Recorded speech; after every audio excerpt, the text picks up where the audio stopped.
अगर आप हमारे चैनल पर नए हैं और हमारे वीडियो को पहली बार देख रहे हैं तो हमारे चैनल को लाइक एंड सब्सक्राइब करें ताकि आने वाली हर नए गाने का नोटिफिकेशन आपको मिलता रहे।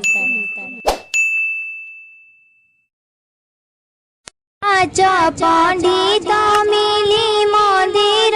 उड़े हले पाँच पंडित मिली मंदिर उड़े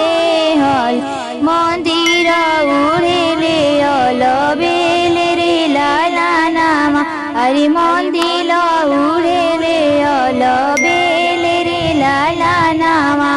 मंदिर पूजे चले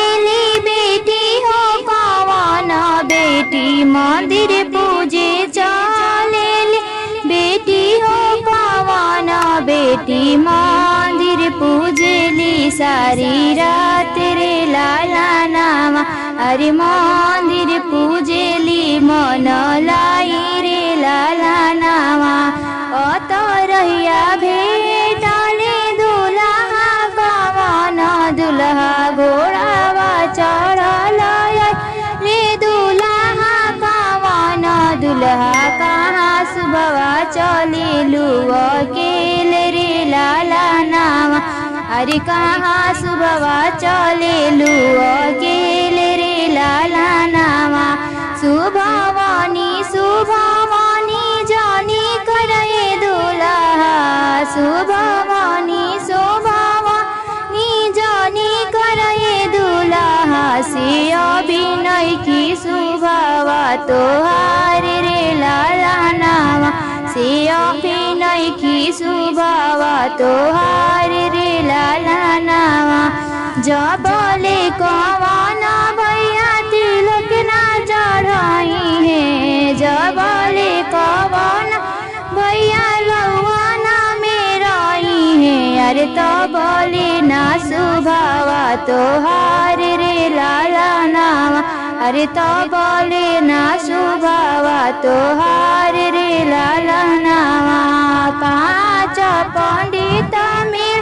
मंदिर उड़े हले मंदिर उड़े रे अलबेले रे लाला नामा इह पार गंगा हो पार जमुना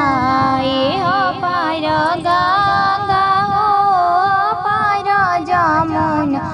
अरे बिचावा परले बालू रे तेरे लाला नामा अरे बिचावा परले बालू रे तेरे लाला नामा तहावा कवन पापा बगिया लगावले तहावा कवन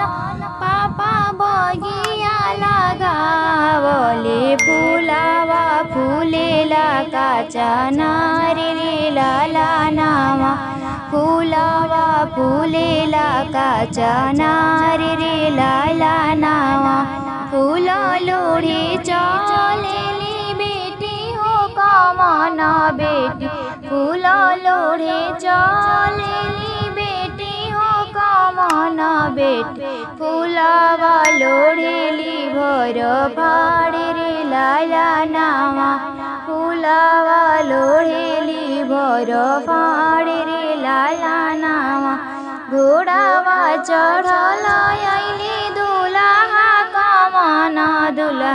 घोड़ावा चढ़ल आइली दुल्हा कवन दुल्हा कहाँ सुबवा चलिलु अकेले रे लाला नामा रे कहाँ सुबवा चलिलु अकेले रे लाला नामा सुभवानी सुभवानी जानी करे दुल्हा सुभवानी सुभवानी जानी करे दुल्हा अरे अभिनय की सुभावा तोहार रे लाला नामा।